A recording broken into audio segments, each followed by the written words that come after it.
आइए हम परमेश्वर के वचन को सुनेंगे इस समय, और हम चाहेंगे और पास्टर जी आइए, प्रभु आपको आशीष कर। गॉड ब्लेस यू पास्टर साहब, please welcome, this is your time.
प्रभु आशीष दे आप सबको।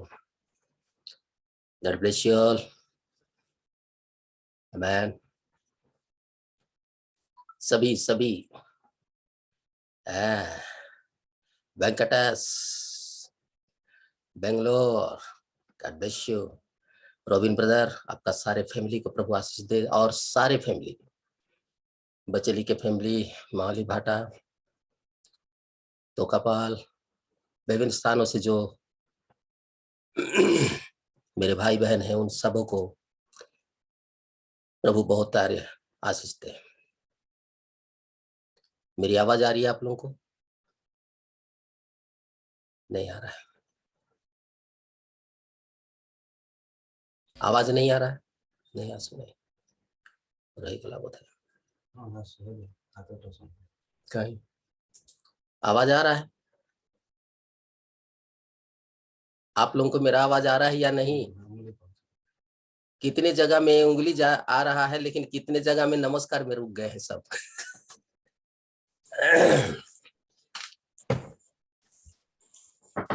Lakshmi, God bless you. Markam रही वाला सब।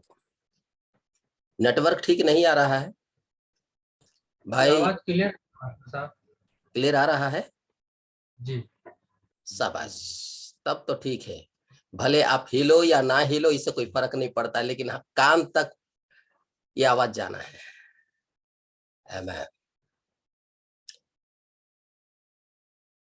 प्रभु आप सबको बहुतायत से आशीष दे।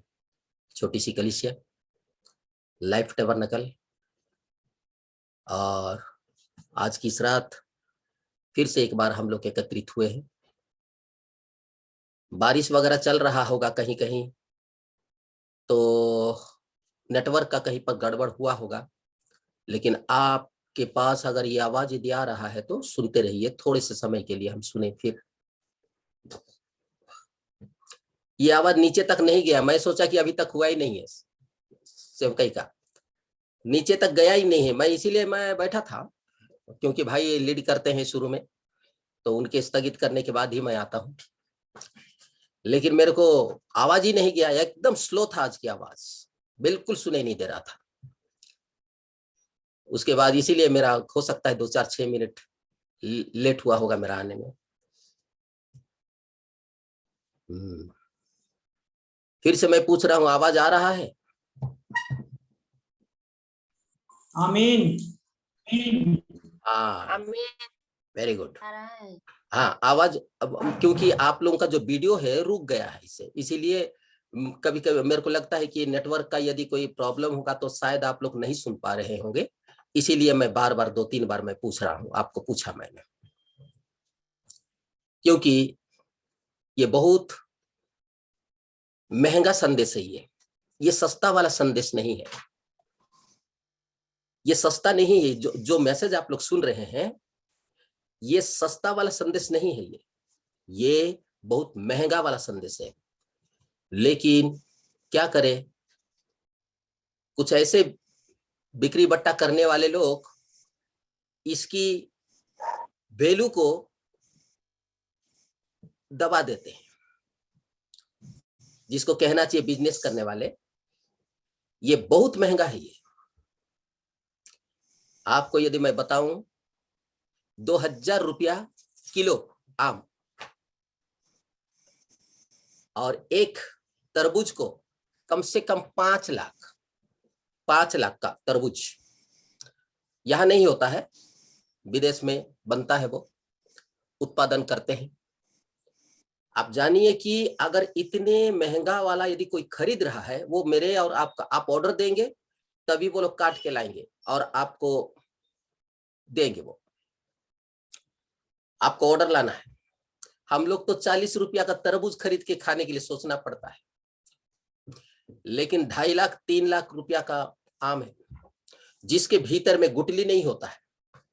जो काटते हैं तो बराबर आप उस फोटो को देखकर या उस वीडियो को देखकर आपके मुंह में पानी आ जाएगा, इस तरह से वो आम है, बहुत सुंदर लाल। तो मेरा कहने का मतलब आप समझ रहे होंगे कि ये बहुत महंगा वाला मैसेज है। इसका मूल्य कोई चुका नहीं सकेगा। हम अपने सर्वस्व दे देंगे, हमारा अपना सारे रुपये पैसे लगा भी देंगे, इसका मूल्य नहीं है। लेकिन कुछ डुप्लीकेट सामान वगैरह आ जाता है, डुप्लीकेट माल आ जाता है, इससे बहुत सुंदर बनाते हैं। कितने लोगों को मालूम है कि मैं इन दिनों में एक व्हाट्सएप में मैं भेजा था कि एप्पल को किस रीति से वो लगा रहे थे कलर, लाल कलर। मैं आप लोगों को कंपनी में उनका फ्रूट में उनका जो फल का गोदाम के भीतर सब के सब लाल वाला ब्रश को पकड़ के लाल वाला पेंट को लगा रहे हैं, फल एप्पल को मैं भेजा था किसी को, ताकि आप लोग देख लो कि एप्पल किस तरह से माने लाल दिखकर हमारे पास आता है। आपको मालूम होना चाहिए कि जब आप एप्पल यदि धोते हैं तो वहां पर तेल की तरह उसका होता है चिकना।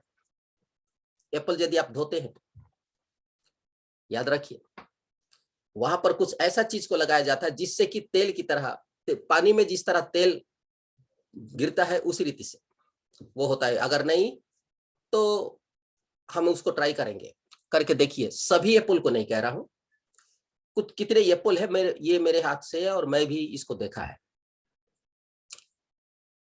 असली चीज आने के बाद नकली चीज आ जाता है, जिसके चलते लोग, ये नकली चीज बड़ा सस्ता होता है लेकिन असली बहुत महंगा होता है। असली महंगा होता है और नकली चीज सस्ता हो जाता है। देसी वाला मुर्गा होता है 500, तो ये ब्रॉयलर होता है भाई 200। तो भाई क्या करेंगे, हमारे जैसे लोग तो इसी को ही लेंगे। 500 तो हम लोग नहीं ले सकते हैं, लेकिन फायदा तो उसी में ही है। भले महीना में एक बार खाओ, फायदा तो उसी में ही है। लेकिन हम डेली डेली यदि ब्रॉयलर खाते हैं, डेली डेली यदि इसको लेते हैं, तो हो सकता है थोड़ा बहुत हमें शरीर में कुछ विटामिन मिल जाए, लेकिन दूसरे तरफ से इफेक्ट हो जाता है दूसरे तरफ से गड़बड़ हो जाता है। ये मैं नहीं कहता हूं, परमेश्वर का दास प्रॉफेट विलियम मेरी ब्रानम कहते हैं, हमारे नबी कहते हैं। आज स्त्री लोगों का स्थिति क्या है? ज्यादा चिकन खाने के द्वारा उनका शरीर का जो बढ़ावा है, वो कहते हैं अपनी समय में वो जब चिकन खाते हैं, चिकन ज्यादा लेते हैं, तो उनका शरीर में कुछ माने ग्रो होता है, बढ़ता है उनका शरीर ज्यादा। प्रॉफिट कहते हैं असली चीज जब आता है तब नकली आता है। जब मूसा जब असली सांप बनाया, तो उसके डुप्लीकेट के रूप में वे लोगों ने भी बनाया वो सांप को। तो प्रिय कलीसिया, जितना भी मूसा ने किया उसका नकल मारने वाले आ गए। आप मुझे बताएंगे, थोड़ा सा मैं आप लोगों को कुछ पूछ रहा हूं, मैं परमेश्वर का वचन में आपको थोड़ा सा ले जाऊंगा। मैं भी थोड़ा चटनी खिलाऊंगा। चटनी का मतलब होता है थोड़ा चटपटा हम लेंगे, आज का मैसेज वैसे ही रहेगा। तो मैं आपसे कहना चाहता हूं प्रिय कलीसिया, जब भी कभी असली आता है उसके बाद ही नकली आता है। जब भी कोई व्यक्ति एक दुकान को खोलता है, का सुंदर करके एकदम सब, उसके बगल में फिर से दुकान, उसका मोहल्ला में और कितने दुकान निकल जाएंगे, ताकि ये दुकान में आने वालों को वो दुकान वाला रोक देगा और इधर नहीं आएंगे, फिर उधर ही जाएंगे। अक्सर आप जानिए, जहां पर एक भी दुकान नहीं होता है, वहां पर एक बार आप दुकान लगा दो, उसके बाद देखते जाइए कि आपका दुकान जब चलने लगेगा, उसके बाद फिर उस लाइन में या थोड़े दूर के बाद फिर एक व्यक्ति फिर लगा देगा वहां। भले आप महंगा सामान ला रहे हो, लेकिन वो उसी डुप्लीकेट का सामान लाके वो सामने रखेगा जो कि सुंदर दिखता हो और एक अच्छा लगता हो। उसको देख के और भी हो जाता है, उसके बाद और इधर और लोग नहीं बढ़ पाते हैं। लेकिन हाँ, मैं आपको बताऊंगा कि इस जगदलपुर में भाई कालेब है, यहाँ पर भानो दुकान करके एक ठोक उसी लाइन में है। भाई कालेब आपको मालूम है, रहा पहले, आपको याद है? भाई नहीं सुन पा रहे हैं, सुन रहे या नहीं? सुन रहा हूँ पास्टर साहब। है भानो दुकान जी, आप पारा। हाँ, आपका रोड में ही अभी है कि नहीं मुझे नहीं मालूम, लेकिन आप बंद हो गया। हाँ, भानो दुकान जो था, हम छोटे छोटे जब थे या उस स्थिति में थे, तो वहां पर जहां कहीं नहीं मिल सकता था उस दुकान में मिलता था। ये कुमारपाड़ा के भीतर में, हम वहां मेरी दीदी ना वहां पर भेजती थी, जाओ वहां पर जाओ, कहीं नहीं मिलेगा, ये योगेन दुकान में नहीं मिलेगा, तो वहां पर पक्का मिलेगा, वो भानु दुकान में मिलेगा। वहां पर वो पुराना दुकान है। आज भी यदि आप संजय मार्केट में जाएंगे तो एक बूढ़ी बैठी हुई होगी, वो पुराना चीज लोगों को ही, वो क्या क्या कांदा और क्या क्या माने कुछ चीज लोगों को, पुराने चीज को बिठाई रहेगी, जिसके कोई मतलब नहीं है किसी को, लेकिन जिसको जरूरत है वही व्यक्ति ले जाता है उसे, असली चीज। तो मेरा कहने का मतलब समझ पा रहे हैं मैं क्यों ये सारी बातों को बता रहा हूं? असली आने के बाद ही नकली आता है, और नकली जब ज्यादा आ जाता है तो असली तरफ लोग नहीं बढ़ पाते हैं, उधरी से ही सब रह जाते हैं, उधरी ही खरीद, क्योंकि उनको अच्छा भी दिखने वाला चीज मिल जाता है और सस्ता भी मिल जाता है। लेकिन ये जो वचन, ये मैसेज की बात मैं कह रहा हूं, ये बहुत महंगा है, जिसे कि लोगों ने इसको बड़ा सस्ता बना दिया। इसका महत्व को लोगों ने नहीं जाना। यीशु दुनिया में आया, उसकी महत्व को नहीं जाने। एलिया दुनिया में आया, उसका महत्व को लोगों ने नहीं जाना। मूसा दुनिया में आया, उसका महत्व को वो लोगों ने नहीं जाना। परमेश्वर के संत लोगों ने आया, कोई उनको नहीं जाना। क्यों? क्योंकि वे आधुनिक रूप और आधुनिक तौर तरीकों के द्वारा वो लोग नहीं आया। जानिए, आधुनिक तौर तरीकों द्वारा वो लोगों ने नहीं आया, वो तो उन मूल वचन को लेके वो आए थे, वो संदेश लेकर वो आए थे।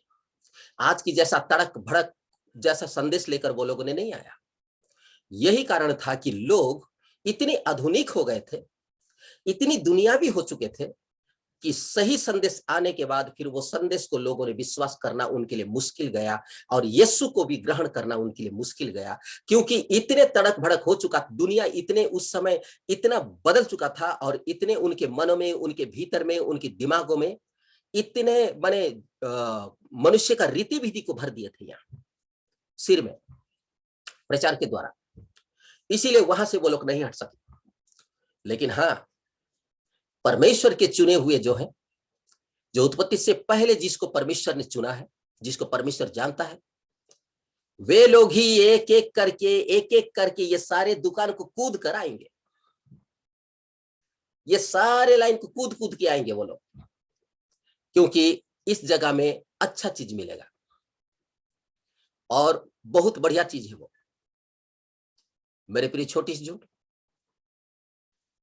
पहले के समय में हसिया छाप साबुन था तो वो कम से कम 15 दिन चलता था 8 आना वाला लाने से, 1 रुपया वाला लाने से। आज 30 रुपया वाला साबुन भी ना, वो 1 सप्ताह भी नहीं जाता है। खुशबू है उसमें, खुशबू बहुत बढ़िया।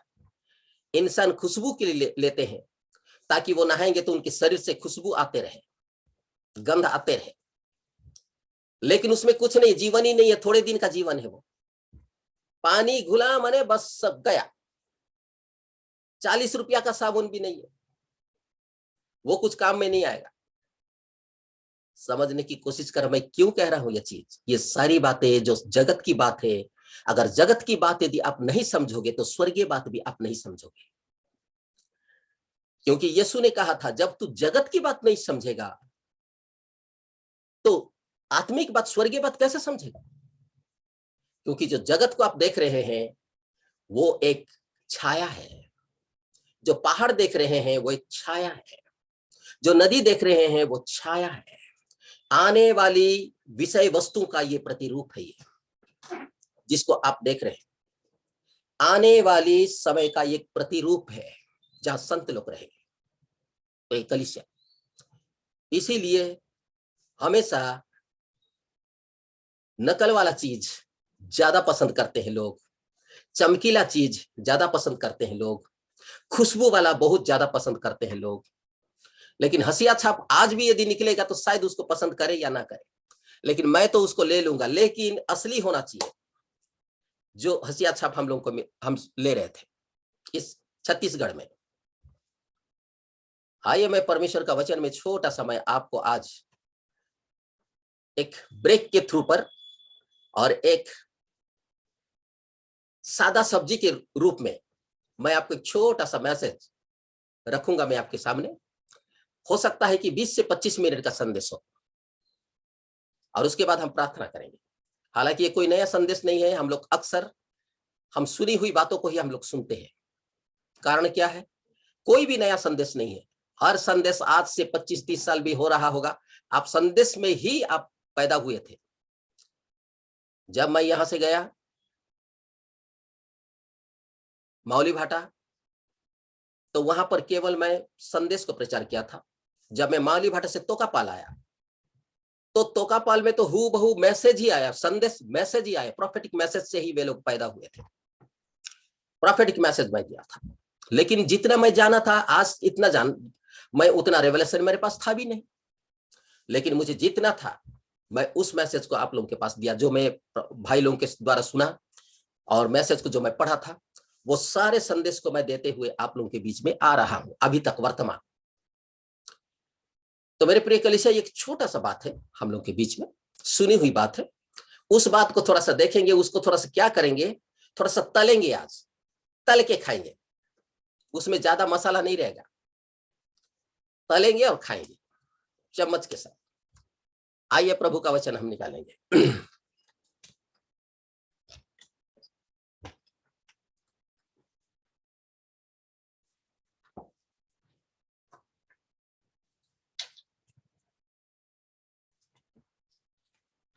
मत्ती रचित सुसमाचार की किताब हम निकालेंगे पहले।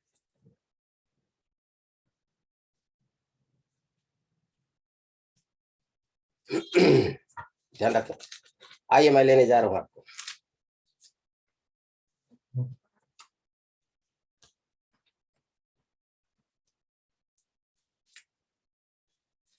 मेरे निकालने में जरा सा देर हो रहा है क्योंकि मेरे बाइबल एकदम वो हो गया है, जिसको बोलना चाहिए लूज हो गया है, ठंड पड़ के।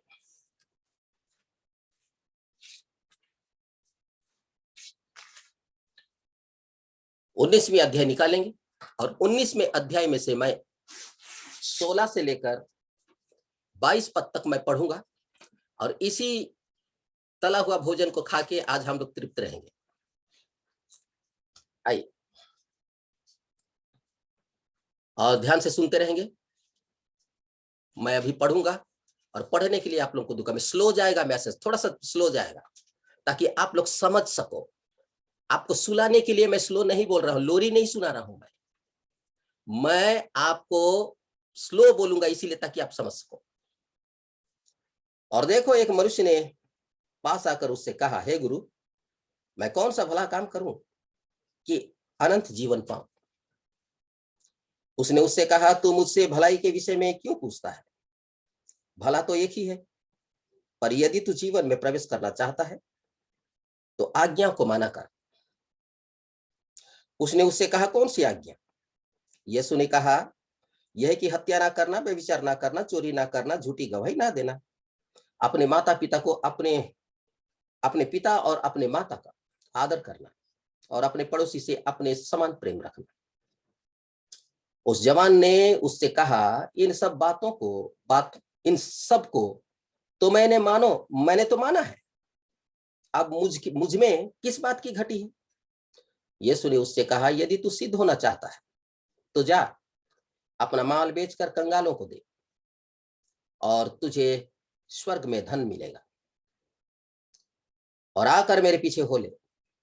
परंतु वो जवान ये बात सुनकर उदास होकर चला गया, क्योंकि वो बहुत धनी था। प्रभु इस बड़ी वचन में हम सबों को बड़ी आशीष दे। आइए मैं धन्यवाद दूं ताकि आप परमेश्वर का वचन को सुन सके, प्रभु की अगुवाई को मांगे। हमारे जीवित और सामर्थी प्रभु यीशु मसीह, आपका धन्यवाद हो। ये वचन पढ़ा गया है आपकी नबी के कुछ संदेशों के भीतर से हम देखना चाहते हैं, क्योंकि हमारे पास कुछ नहीं है प्रभु। यदि हम कहेंगे तो हमारी अनुभव कहेंगे, लेकिन आपके नबी जब कहेंगे तो स्वर्ग की बात वो कहेंगे। यीशु मसीह, उसी के लिए हम आपके चरणों में आए हैं। सुनने वाले को हरेक को आशीषित करें। मुझे नाचिस तुच्छ नालायक निकम्मा को आप क्षमा करें प्रभु। योग्यता तो नहीं है कि मैं इस जगह में रहकर आपके लोगों को सुसमाचार में सुनाऊं, योग्यता नहीं है। मुझे माफ करें, मुझे क्षमा करें मेरी गुनाह गलती को, और आप महिमान्वित होना। सुनने वाले हरेक की कान को आप खोलिए। आलसी करने वाली आत्मा या नींद की आत्मा जो आपके लोगों का कमजोरी को देख के सताता है, यीशु मसीह के नाम से प्रार्थना करता हूं, उन्हें छोड़ के चला जाए जब तक कि सुसमाचार स्थगित ना हो। धन्यवाद, आगे आपकी मर्जी पूरा हो। प्रभु यीशु मसीह के नाम से छोटा सा निवेदन किए पिता, सुनकर ग्रहण करें। आमीन। आइए मैं इस परमेश्वर का वचन को इधर उधर नहीं जाकर हम सीधा हम लोग खाली बारी बारी हम जाएं, किधर ही ना जाए। नबी ने इसके बारे में और भी एक किताब में उन्होंने प्रचार किया है, और भी एक किताब में उन्होंने प्रचार किया है। विभिन्न तौर तरीकों के द्वारा इस मैसेज को उन्होंने कई किताबों में भी उन्होंने इस हवाला देकर उन्होंने प्रचार किया, जैसे आप लोगों को हवाला देकर प्रचार किया जाता है। परमेश्वर का वचन को पढ़ाया जाता है और आपको हवाला दिया जाता है। इस व्यक्ति के बारे में हम सुन चुके हैं कि ये व्यक्ति एक धार्मिक व्यक्ति था, ये कोई पापी व्यक्ति नहीं था। बचपन से ही उसका मंदिर जाना, प्रार्थना जाना, गिरजा जाना उसका हमेशा रहा। गौर करें, उसका हमेशा था। और ये धनी परिवार में से था। ये कभी भूख को नहीं जाना हो, ये कभी प्यास को नहीं जाना हो, ये कभी छितरा कपड़ा क्या है नहीं जाना हो। उसको जो मांगे, जो चाहे, उसकी माता पिता उसको जरूर देते हो, क्योंकि वो धनाढ़ व्यक्ति था वो। इस मैसेज के भीतर में आप देखेंगे प्रभु यीशु मसीह अनेक लोगों को बुलाया। कोई तो गरीबी अवस्था में, किसी को मछुआ में बुलाया, किसी को तो नौकरी कर रहे थे नगर निगम में, वो उनको बुलाया। कोई तो टैक्स कलेक्टर थे, उनको बुलाया। कोई तो और डॉक्टर थे या जो भी वैद्य थे, उन लोगों को प्रभु ने बुलाया अपने साथ सेवकाई करने के लिए। आज भी हमारी कलीसिया छोटी सी झुंड के भीतर में बहुत सारी क्वालिटी है। हमारे भाइयों में एक एक भाई के भीतर में जो क्वालिटी को मैं देखा, शायद प्रभु का अनुग्रह है जो इन लोगों को प्रभु ने चुना ताकि प्रभु के लिए ये लोग कुछ कर सके, परमेश्वर के लिए कुछ कर सके, चाहे किसी मनुष्य के लिए करे या ना करे, इतने क्वालिटी है। लेकिन कभी कभी इन सारे काम जब करने का होता है, अनेकों बार पीछे हम लोग हो जाते हैं, अनेकों बार। मैं सभी के लिए नहीं कह रहा हूं, यह बात मैं सभी के लिए नहीं कह रहा हूं, क्योंकि छोटी सी कलीसिया में 3 प्रकार के लोग होते हैं। एक देह के भीतर में कलीसिया में 3 प्रकार के लोग होते हैं, विश्वासी, ढोंगी विश्वासी और अविश्वासी। ये हमारे नबी का प्रचार 3 प्रकार का विश्वासी का संदेश में ये है, पाया जाता है। तो हमारी छोटी सी कलीसिया में यहां से लेके बचली तक, जगदलपुर से लेके बचली तक का एक से एक क्वालिटी है। जी हाँ, इलेक्ट्रिशियन लोग तो है ही है, और यहां तक कि और कार्य करने वाले लोग भी हैं। छोटी मोटी काम के लिए हमें कोई वो करंट बनाने वाले को बुलाना नहीं पड़ता है, भाई लोग जाते हैं, देख लेते हैं और उसको कर देते हैं। हालांकि हम उसको वायरिंग करेंगे, अच्छा से करेंगे, प्रभु करेगा तो जरूर करेंगे, ध्यान है, पहले यह सब निपट जाने दीजिए, करेंगे। लेकिन मेरे प्रिय कलीसिया, इसके भीतर में भूख क्या है ये नहीं जानता हो, तकलीफ क्या है ये नहीं जानता हो, क्योंकि ये धनी परिवार का था और वो बचपन से, हो सकता है वो बचपन से नबी का कहने के मुताबिक वो संडे स्कूल से लेकर अपनी सेवकाई को आरंभ किया था।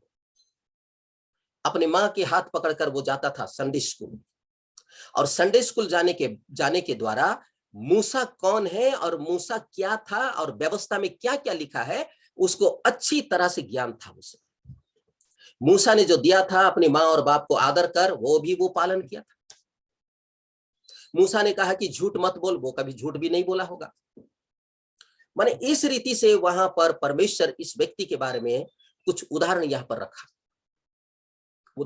ये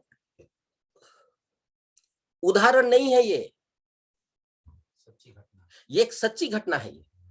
वो यीशु के पास आया था वो लड़का, ये कोई ये जिसको बोलते हैं अनेकों बार क्या दृष्टांत में यीशु मसीह कहते हैं संदेश, ये दृष्टांत वाली संदेश नहीं है, ये हूबहू यीशु के साथ ही ये घटा था और यीशु के पास आया। यहां तो वो चीज नहीं लिखा गया एक शब्द, लेकिन मरकुस में एक शब्द इसके बारे में लिखा गया है कि वो आया और उसके पैर में घुटना टेका। वो ये जो लड़का था वो घुटने में आकर कहने लगा कि प्रभु अनंत जीवन पाने के लिए मैं कौन सा भला काम करूं।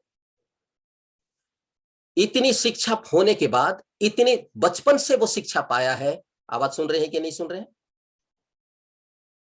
हाँ, बचपन से ये शिक्षा सुनने के बाद सुन रहा था, और संडे स्कूल का भी उसका था। मैं नहीं जानता हूं कैसा संडे स्कूल जा रहा था, प्रॉफिट का समझाने की बात मैं कह रहा हूं। तो इस रीति से बचपन से वो सेवा कर रहा था, लेकिन ये सारे व्यवस्था और सारे संदेश के द्वारा अभी तक ये जो जवान हो गया, ये एक जवान हो गया, बचपन से लेके जवान हो गया, लेकिन उसको अभी तक वो महसूस कर रहा है कि उसके पास अनंत जीवन नहीं है।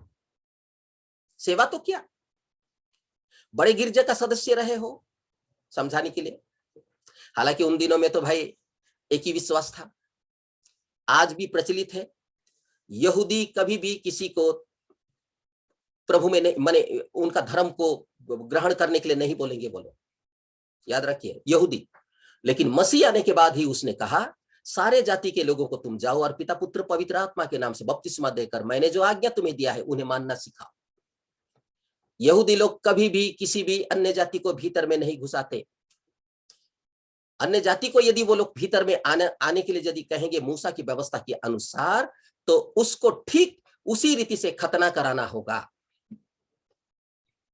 ध्यान रखेंगे आप, उनके पास यदि रहना है तो अन्य जाति के साथ उनका कोई लेन देन नहीं, अन्य जाति के साथ उनका कोई रिश्ता नहीं, अन्य जाति के साथ कोई उनका लगाव नहीं।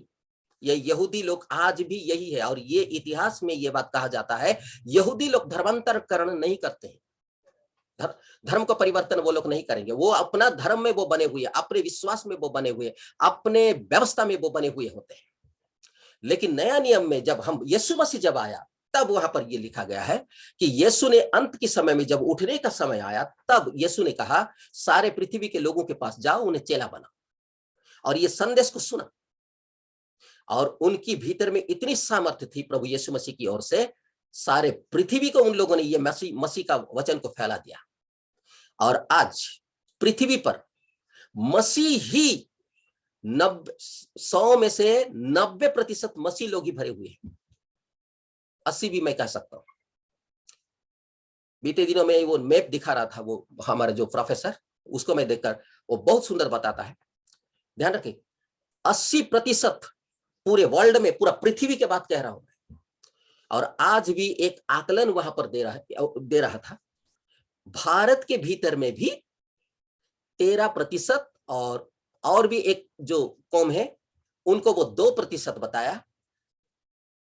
इस भारत के भीतर में भी क्रिश्चियन जो है, यीशु मसीह के नाम से जीने वाले लोग ज्यादा ही है और कौम से। ध्यान रखें, मैं नाम नहीं ले रहा हूं, आप समझ जाएंगे। और कौम से। लेकिन कारण क्या है? प्रभु यीशु मसीह ने हमें सिखाया है कि भाई हमें लड़ाई ना करें, किसी के विरुद्ध में ना कहें, किसी को हम अहंकार ना करें, किसी को हम ईर्षा ना करें, हम प्रेम करें। कारण यही है कि चर्चों को तोड़ा जाता है और बहुत बड़ी बड़ी ताड़ना के द्वारा नामधारी कलीसिया के सेवक लोग प्रताड़ित हो रहे हैं। कल एक न्यूज में मैं देख रहा था कि उड़ीसा का एक पास्टर को किस रीति से घिसड़ के ले जा रहे थे और मार रहे थे। उनकी पत्नी को वहां मार रहे थे, रोड में खींच रहे थे। ये उड़ीसा की बात है, ये कल का न्यूज में बता दे रहा हूं। इससे डरना नहीं, ये इस डरने के लिए मैं नहीं कह रहा हूं, इसको आपको डरने के लिए नहीं कह रहा हूं, कभी भी कोई नहीं डरे। तब वहां के व्यक्ति बोल रहा है, देखिए पुलिस लोग कुछ नहीं किए। उनको पूछा गया तो पुलिस लोग कुछ नहीं किए, उनका FIR दर्ज नहीं हुआ। ये सारी बात मैं क्यों कह रहा हूं आपको? मेरा कहने का मतलब आप समझिए, क्योंकि जगत में भी कुछ घटित हो रहा है, उसको भी मैं आपको थोड़ा सा याद दिलवा दूं। और ये सब जब घटित हो रहा है तो यीशु मसीह ने उनको कहा था, स्वर्ग की ओर अपनी आंखों को उठाओ बोल के लिखा गया था। चेलों को कहा, जब ये सारे घटना लोग घटेंगे तो तुम लोग ऊपर की ओर अपनी आंखों को उठाइए। यीशु ने चेलों को कहा था, क्यों? तुम्हारा छुटकारा नजदीक है, तुम्हारा उठाया जाना नजदीक है। तुम और दुनिया में और ज्यादा दिन नहीं रहोगे। आपको मालूम होना चाहिए कि हम कई महीनों से हम सुन रहे हैं, हो सकता है कि साल भरने वाला है, 2 देशों के बीच में लड़ाई आज भी हो रहा है। सिर्फ एक ही बात ही सामने आ रहा है कि तीसरा विश्व युद्ध अभी भी किस घड़ी, आज भी वो लड़ाई समाप्त नहीं हो पाया है। याद रखिए। इसीलिए मेरे प्रिय कलीसिया, ये सारी बात मैं आपको इसीलिए बता रहा हूं जितना मुझे मालूम है। मैं नहीं जानता हूं कि इससे भी ज्यादा कोई जानते हो, ये मुझे नहीं मालूम। क्योंकि भाई देखिए, मुझे जितना दिया गया है समझने के लिए, मैं उतना ही आपको बताऊंगा। हो सकता है आप बहुत सारा चीज जानते हो। याद रखिए प्रिय कलीसिया, यीशु मसीह ने कहा था, जब ऐसी घड़ी जब आ जाएगा तो तुम लोग ऊपर की ओर अपनी आंखें करना, नीचे की मत करना, क्योंकि तुम्हारा जो छुटकारा ना निकट है। जब ये सारे चीज जब हम देख रहे हैं, ये हमारी छुटकारा जो निकट है, हमारे भीतर में खलबली आना चाहिए और हमारे भीतर में खुशी उमड़ना चाहिए और हमारे भीतर में परमेश्वर के प्रति ज्यादा लगाव होना चाहिए। ये बात क्यों बताया जा रहा है? ये सब क्यों हो रहा है? क्योंकि हमारा छुटकारा निकट है। ये नहीं होगा तो हम उठाए कैसे जाएंगे? अरे बाबा, मृत्यु अगर नहीं होगा, जीवन का आनंद कैसे पाएंगे? अगर नमकीन नहीं होगा तो मीठा का आनंद कैसे पाएंगे? याद रखिए, हर एक चीज को आनंद लेने के लिए, पाने के लिए, हर एक चीज को हमें ग्रहण करना पड़ता है। अगर आप इंजेक्शन को यदि आप डरेंगे तो भाई आपका बीमारी कहां जाएगा? आप बोलेंगे कड़वा है, टेबलेट मैं नहीं खाऊंगा, तो आपके शरीर में, आपका शरीर चंगा कैसा होगा, स्वस्थ कैसे होंगे? इससे आप जानिए कि अगर इंजेक्शन आप लेते हैं, उसके बाद उस दुख तकलीफ को जो आप महसूस किए थे, भला होने के बाद, ठीक होने के बाद, वो आनंद को भी आप जान सको, महसूस कर सको। तब आप जानेंगे, अरे मेरा कितना तकलीफ आज के दिन हो रहा था, लेकिन अब ये दिन में मैं बहुत अच्छा हूं। आप यदि बीमार नहीं पड़ेंगे तो स्वस्थता को भी आप महसूस नहीं करेंगे। इसको हमेशा याद रखिए। इसीलिए ये 2 बात धरती पर है, हमेशा ये 2 तो होना ही है। हम महसूस नहीं करेंगे। तो मेरे प्रिय कलीसिया, छोटी सी झुंड, ये सारी बातें क्यों बताया जाता है? ताकि आप जानिए हमारा छुटकारा बहुत निकट है। क्योंकि बीते दिनों में भी देखिए, जो कुछ भी इन दिनों में यदि दिखाई देगा तो परमेश्वर ने ऐसा तकनीकी होने दिया है। ये जो आपका कैमरा हो गया, ये जो आपका यूट्यूब हो गया, गूगल हो गया, ये सारे चीज होने दिया है परमेश्वर, ताकि लोग घर बैठे बैठे मेरे कार्य को लोग देख सके कि मैं क्या कार्य कर रहा हूं। लेकिन लोग परमेश्वर के कार्य को देखना पसंद नहीं करते हैं, जगत के कार्य को देखना पसंद करते हैं, दुनियावी कार्य को देखना ज्यादा पसंद करते हैं।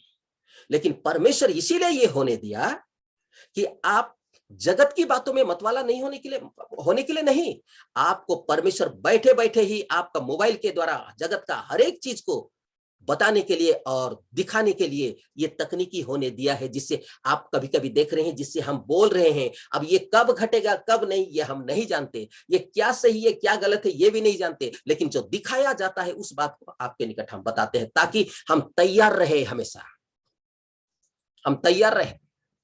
जेरूशलेम में जाकर वो लाल बछड़ा को बलि करने के लिए सारा पृथ्वी का ईसाई वहां पर इकट्ठे नहीं होंगे, सारे लोग वहां इकट्ठे नहीं जाएंगे, लेकिन वो बलिदान को इस तकनीकी के द्वारा परमेश्वर देखने के लिए ही इसको बनाया है।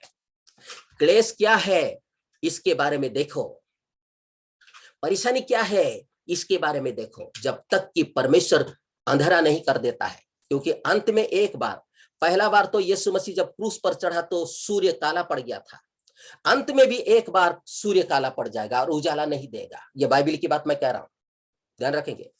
पहले तो उसने ये पहला बार जो उस यीशु मसीह जो क्रूस पर चढ़ा उस समय सूर्य अपना चेहरा को बंद कर दिया, ठीक उसी रीति से अंत में भी एक बार फिर सूर्य और प्रकाश नहीं देगा। ये सूर्य तो ढांक भी दिया और बाहर में आ भी गया, लेकिन वो और नहीं आएगा, वो काला पड़ हो जाएगा। इसीलिए मेरे प्रिय कलीसिया, ये तकनीकी को परमेश्वर ने दिया है, इस तकनीकी को आप कैसा इस्तेमाल करते हैं ये आपके ऊपर में रहा। इसका भी हम दोषी ठहरेंगे अगर सही इस्तेमाल नहीं कर रहे हैं तो, इसको सही इस्तेमाल यदि नहीं कर रहे तो हम इसको दोषी ठहरेंगे। दुनियावी चीजों को ही खोज में नहीं, वह परमेश्वर कुछ करने देगा उसको देखिए। सबसे ज्यादा तो वचन को आप सुनिए, संदेश को आप सुनिए। मैं आपसे कहने जा रहा हूं, मैं क्यों कह रहा हूं, क्योंकि आपका और हमारा छुटकारा निकट है, उठ जाने का निकट है। ये दुनिया की बात जो आप देख रहे हैं, अब ये व्यक्ति को मैं आपको कह रहा हूं, ये जो इंसान है, ये जो जवान लड़का है, इसको कहा गया तू माँ बाप को आदर कर, झूठ मत बोलना और सच बोलना, और भी जो बात यहां पर लिखा गया है, जीवन में अगर प्रवेश करना चाहता है तो उसको हत्या मत करना, व्यभिचार मत करना, और लिखा गया है चोरी मत करना और झूठी गवाही मत देना।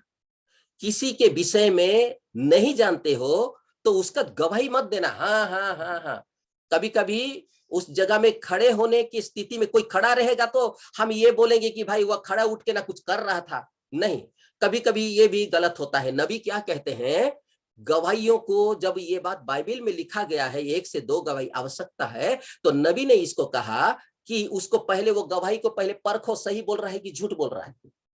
नबी ने कहा पहले उस गवाही को परखो। नहीं, मेरा बेटा तो बोला, मेरा अपने लोग तो बोला, मेरे घर का लोग तो बोला, घर का लोगों का ज्यादा विश्वास कर लेते हैं हम लोग, इसीलिए आज अनेकों बार हम फेल हो जाते हैं। बाहर में कुछ करके आएगा उसको विश्वास नहीं करते, हमारे बच्चे किसी को मार के आ जाएगा हम विश्वास नहीं करेंगे, लेकिन वो यदि कुछ बोल दिया, नहीं बोला और मैं गया था उज्जवल ने मेरे को मार दिया, एक छापड़ मार दिया। क्यों मारा? उसको मारना चाहिए था क्या? अगले सप्ताह मैं जाता हूं, देता हूं उसको, क्यों मारा वो?